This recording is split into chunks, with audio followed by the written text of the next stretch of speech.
मैं डॉक्टर राजाराम त्रिपाठी साहब, अब आपसे एक दो चीजें पूछ लूं। इस देश में जो बार बार आंकड़ों को लेके होता है कि आंकड़े गलत हैं, ये वर्ल्ड मतलब ये सारे आईएमएफ तक ने कहा कि आपके आंकड़े विश्वसनीय नहीं है।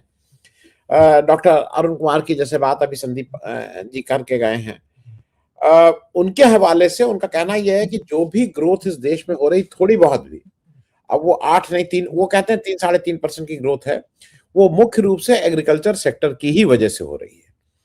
अब अगर आप उस एग्रीकल्चर सेक्टर को भी बिल्कुल बिल्कुल जमींदोज कर देंगे, उसके मटिया मेट कर देंगे, तब तो ये जो जो रही सही बात कसर है वो भी खत्म हो जाएगी। तो एक तो जरा मैं इस पे आपसे समझ लूं, इस पे आपका क्या है। दूसरा, रूस से हमारा डिफेंस का बहुत सा सामान अभी भी आता है, अभी भी बहुत सी हमारे यहाँ के जो वो है वो रूस से आते हैं। अब आज की तारीख में अमेरिका ने सिर्फ यही नहीं कहा है कि आप क्या खरीदिए, अब वो बताएंगे कि आपको कहां से क्या कब खरीदना है।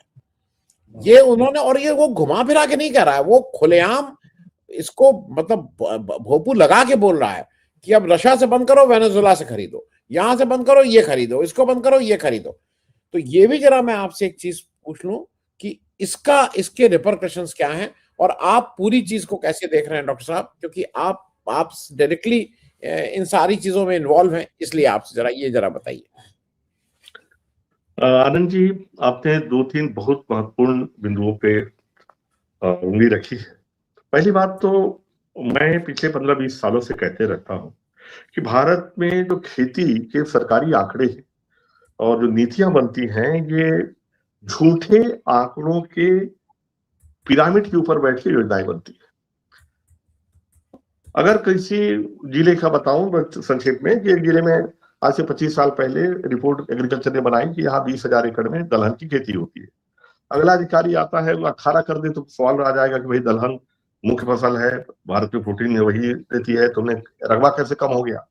तो 20 को अगले साल 21 कर देता है, उसके बाद फिर 22। तो ये थप्पी के थप्पी लगाते चले आए हैं और केवल दलहन को पकड़ के बताया। और हमारे नेता बूमिंग करते हैं कि गोदाम भरे हैं, किसानों ने गोदाम भर दिया है, और अगले पल पता चलता है 80 लाख मीट्रिक टन दलहन इनको खरीद रहे हैं, खरीदना पड़ रहा है। आज हम लगभग 1.25-2 लाख करोड़ का तेल खरीदते हैं सर, बाहर से खरीद रहे हैं, दाल बाहर से खरीद रहे हैं, किसान मरा जा रहा है, मजबूरी में खेती कर रहा है, ये हालात है। तो अब रहा सवाल, जो जीडीपी में कहते हैं कि भाई भारत एग्रीकल्चर का 18% शेयर है, ये गवर्नमेंट की रिपोर्ट कहती है कि किसानों को उनका माल का उचित मूल्य नहीं मिलने के कारण लगभग हर साल 5 लाख से 7 लाख करोड़ का घाटा होता है। अगर इससे जोड़ दीजिए सर आप, तो हमारा कंट्रीब्यूशन 34% हो जाता है, और जितनी आपकी इंडस्ट्रीज हैं उनमें 60-70% का रॉ मटेरियल एग्रीकल्चर सेक्टर से आता है। वो कंट्रीब्यूशन की जोड़िए तो आप पाएंगे कि इस देश में रोजगार देने वाला, जीडीपी को बढ़ाने वाला ग्रोथ इंजन एक ही है, वो एग्रीकल्चर। और उसको जिस तरह से आप अभी जिस डील की आप तारीफ कर रहे हैं, उसके मैं चावल का एक दाना उठाऊंगा, डेयरी प्रोडक्ट।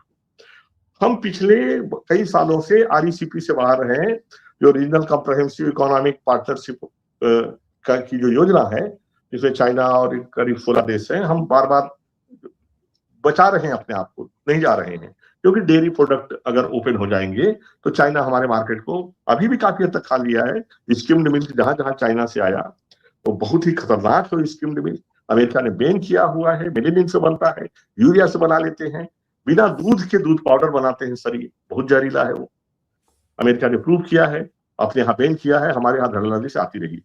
मैं इस डील पे आऊंगा कि अभी तक अगर ख्याल होगा तो 2019 में हम आरईसीपी से बाहर निकल गए। अभी कुछ महीने पहले जब ये टैरिफ डाला गया है, तो इससे पहले ही अमेरिका डेयरी मार्केट खोलने की बात किया था। हम किसान संगठनों ने उसका विरोध किया था कि मत खोलिए आप। फिर वे बोले नहीं, हम मोदी जी ने कहा कि हम अपने देश के किसानों की समृद्धता से समझौता नहीं करेंगे, हमने मना कर दिया अमेरिका को। ठीक है, अब जो डील आई है सर, इसमें अमेरिका ये कह रहा है कि हमें भारत में बेहतर बाजार मिलेंगे। और आपने एक बहुत बढ़िया बात कही कि अब अमेरिका बताएगा कि आप कहां से खरीदोगे, क्यों खरीदोगे। हालांकि रूस से जो तेल आ रहा था काफी सस्ता आ रहा था, लेकिन उसका फायदा हमको नहीं मिल रहा था आनंद जी। उसका फायदा अडानी जी को, अंबानी जी को मिल रहा था उस तेल का, उस सस्ता खरीदने का। हमको डायरेक्ट उतना कोई विशेष फायदा नहीं था, हमको तो वही महंगा ही मिलता था दुनिया भर के टैक्स डाल के। मैं आता हूं इस ट्रीटी पे।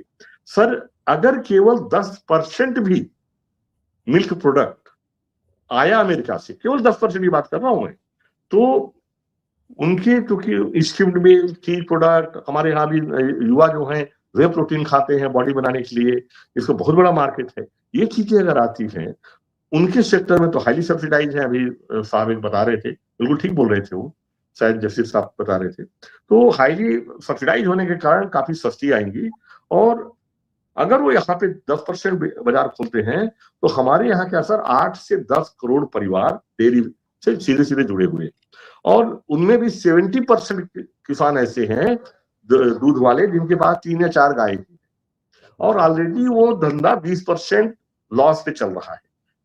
पूरी तरह से कमर टूट जाएगी 8 से 10 करोड़ परिवारों की, ठीक है। और रेट पे क्या फर्क पड़ेगा? लगभग 10 रुपये कम, 10 रुपये प्रति किलो, प्रति लीटर दूध का भाव कम होगा, उसी रेशियो में डेयरी प्रोडक्ट के भाव कम होंगे। यानी पूरी तरह से हमारा जो सस्टेनेबल सिस्टम था मिल्क प्रोडक्शन का, वो खत्म हो जाएगा। इससे सबसे ज्यादा नुकसान किसको होगा?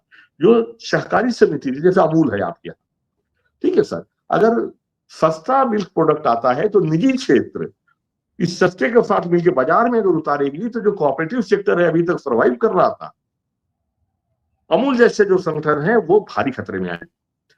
तो जितने भी और भी कई राज्यों में ऐसे कोऑपरेटिव, अमूल के तर्ज पे कोऑपरेटिव सेक्टर चल रहे हैं, इनके दरवाजे पे ताले लग जाएंगे। ये दूरगामी ये है। अब रहा सवाल, सर आप कोई भी टीटी करते हैं, कोई भी संधि करते हैं, तो देश को बताना चाहिए। एक संप्रभुता हमारी देश की है कि हम कहाँ खरीदे, क्या खरीदे, कोई देश हमें डिटेक्ट नहीं करना चाहिए।